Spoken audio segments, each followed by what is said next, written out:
Hello everyone, welcome back to paper pass. आज हम उत्तर प्रदेश में कृषि से क्या समझ में आता है। कृषि से दिमाग में चलता है बस फसलें। तो बस वही आज हम फसलों की बात कर रहे हैं। मुख्यतः उत्तर प्रदेश में 3 प्रकार की फसलें उगाई जाती हैं, रबी, खरीफ और जायद। अब देखिए, रबी की फसल शीत ऋतु की है। इसको अक्टूबर से दिसंबर के बीच में बोया जाता है और फरवरी से अप्रैल के बीच में काटा जाता है। सेकेंड है खरीफ। खरीफ की फसल ग्रीष्मकाल की फसल है। इसको मई से जुलाई के बीच में बोया जाता है और सितंबर से अक्टूबर के बीच में काटा जाता है। थर्ड है जायद। यह मध्यवर्ती फसल है, मतलब कि ये शीत ऋतु और ग्रीष्म ऋतु के बीच में, यानी कि मार्च के महीने में मोस्टली उगाई जाती है। इसमें मेनली सब्जियां आती हैं। अब देखिए, रबी की फसल में गेहूँ, जौ, चना, मटर, मसूर आदि हो गया। और खरीफ में धान, जूट, अरहर, मक्का और कपास। और जायद में तो है ही सब्जियों में तरबूज, खरबूज, ककड़ी, खीरा आदि। रबी की फसल में गेहूँ उत्तर प्रदेश की कुल कृषि योग्य भूमि के 24% भाग में किया जाता है।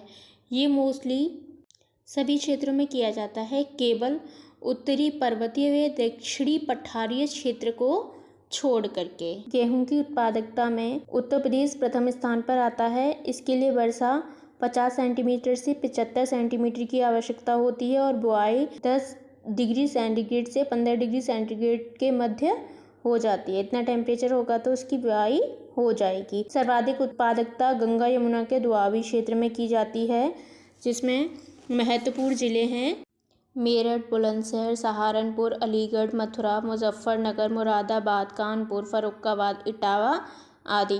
सर्वाधिक गेहूं की उत्पादकता गोरखपुर जिले में होती है। नेक्स्ट है चना। चना एक दलहन फसल है जो उत्तर प्रदेश में सर्वाधिक होती है। दलहन फसलों में उत्तर प्रदेश में सर्वाधिक होती है। हल्की दोमट और शुष्क मृदा में उगाई जाती है। इसके लिए वर्षा की आवश्यकता होती है 30 से 50 सेंटीमीटर और इसमें तापमान 15 से 25 डिग्री सेंटीग्रेड चाहिए होता है। सर्वाधिक चना का उत्पादन होता है हमीरपुर जिले में और मुख्यतः बांदा, झांसी, सोनभद्र, हमीरपुर, ललितपुर, जालौन, मिर्जापुर, कानपुर, फतेहपुर, सीतापुर, बाराबंकी, प्रयागराज, आगरा आदि। अब आप सोच रहे होंगे कि मैंने इतने सारे जगह के नाम बता दिए, इसमें लिखा तो है नहीं। वो इसलिए क्योंकि कितनी चीज़ें लिखी जाएंगी। इसके बाद है सरसों। सरसों तिलहन फसल है जो कि उत्तर प्रदेश में सर्वाधिक होती है। सरसों पूरे देश में उत्तर प्रदेश सेकंड स्थान पर है जो सबसे ज़्यादा उत्पादित करता है। सरसों स्वतंत्र रूप से और मिश्रित दोनों तरीके से उगाई जाती है। मिश्रित मतलब कि और फसलों के साथ में उसका यूज़ कर लेते हैं, जैसे कि गेहूँ, मटर और जौ के साथ में बीच बीच में बो देते हैं। मुख्यतः यह गोंडा, बहराइच, मिर्जापुर, सोनभद्र, कानपुर, सीतापुर, सहारनपुर, एटा, मेरठ, अयोध्या, इटावा, सुल्तानपुर, अलीगढ़ आदि जगहों में उगाई जाती है। नेक्स्ट है जौ उत्तर प्रदेश राज्य सेकंड नंबर पर उत्पादित करता है। यह शुष्क एवं कांप मृदा में उत्पादित किया जा सकता है, जो कि मुख्य रूप से वाराणसी, जौनपुर, आजमगढ़, बलिया, मऊ, गाजीपुर, गोरखपुर, प्रतापगढ़ आदि जिलों में पैदा करते हैं। ये तो हो गई हमारी रबी की फसलें। अब आगे चलते हैं खरीफ की फसलों पर। सबसे पहले है चावल। आप सभी को पता होगा चावल उत्पादन में उत्तर प्रदेश सेकंड स्थान पर आता है देश में। यह चिकनी, उपजाऊ एवं दोमट मृदा में उत्पादित किया जाता है। मुख्यतः तराई क्षेत्रों में जैसे कि श्रावस्ती, महाराजगंज, बहराइच, कुशीनगर, देवरिया, बलरामपुर, पीलीभीत, सहारनपुर, मऊ, बलिया, वाराणसी, लखनऊ आदि। नेक्स्ट है गन्ना। यह नगदी व्यापारिक फसल है। यह कुल कृषि भूमि के 13% भाग पर उत्पादित की जाती है उत्तर प्रदेश में। मुख्यतः तराई एवं गंगा यमुना के दोआबी क्षेत्र में उत्पादित होती है। उत्तर प्रदेश में गन्ने का उत्पादन सर्वाधिक किया जाता है, इसीलिए उत्तर प्रदेश को चीनी का कटोरा भी कहा जाता है। गन्ने में तराई क्षेत्र के अंतर्गत रामपुर, बरेली, पीलीभीत, सीतापुर, लखीमपुर खीरी, गोंडा, आजमगढ़, देवरिया, गोरखपुर, अयोध्या, मऊ, जौनपुर, बस्ती आदि जिले हैं। और गंगा यमुना के दोआबी क्षेत्र में मेरठ, गाजियाबाद, मुजफ्फरनगर, सहारनपुर, बुलंदशहर, अलीगढ़, मुरादाबाद आदि जिले हैं, जिसमें सर्वाधिक उत्पादन मुजफ्फरनगर में और फिर उसके बाद शामली और मेरठ में किया जाता है। और मेरठ का जो गन्ना है वो उत्तम कोटि का गन्ना है। नेक्स्ट है अरहर। अरहर एक खरीफ दलहन फसल है। ये बलुई दोमट मृदा में उत्पादित की जाती है। इलाहाबाद एवं लखनऊ जिलों में सर्वाधिक होती है। फिर है बाजरा। बाजरा में वर्षा 50 सेंटीमीटर से कम चाहिए होती है। सर्वाधिक अलीगढ़ में उत्पादित की जाती है। इसके अतिरिक्त आगरा, मथुरा, मैनपुरी, मुरादाबाद, अलीगढ़, गाजीपुर, इटावा, शाहजहांपुर आदि। फिर है मूंगफली। ये भी बलुई दोमट मृदा में उत्पादित की जाती है और सीतापुर, हरदोई, एटा, बदायूं, मैनपुरी, मुरादाबाद आदि जिलों में उत्पादन किया जाता है। उसके बाद है कपास। यह गंगा यमुना के दोआबी क्षेत्र में रुएलखंड और बुंदेलखंड क्षेत्रों में सिंचाई के माध्यम से उगाई जाती है। इसकी कुछ प्रमुख किस्में हैं जैसे यूपी देसी, थोलेरा, पंजाब अमेरिकन आदि।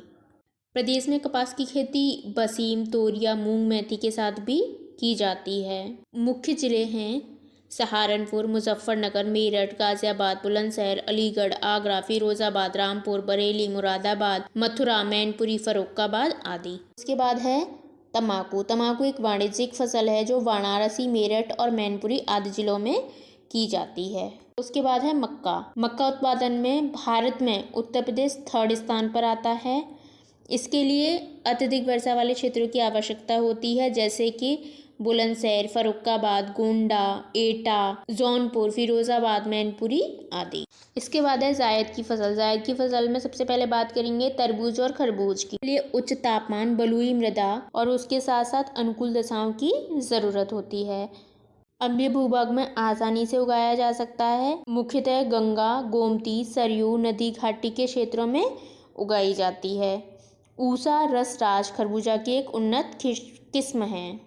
उसके बाद है खीरा और ककड़ी। इसके लिए बलुई व दोमट मृदा, उच्च तापमान, जल की अधिकता की आवश्यकता होती है। राज्य के लगभग सभी जिलों में उत्पादित की जाती है। खीरा हर प्रकार की मृदा में उत्पादित किया जा सकता है। औषधि एवं सलाद के लिए उपयोगी होते हैं। इसकी किस्में हैं जैपनीज लॉ, खीरा पूना, फैजाबादी खीरा, ग्रीन पॉइंट सेट आदि।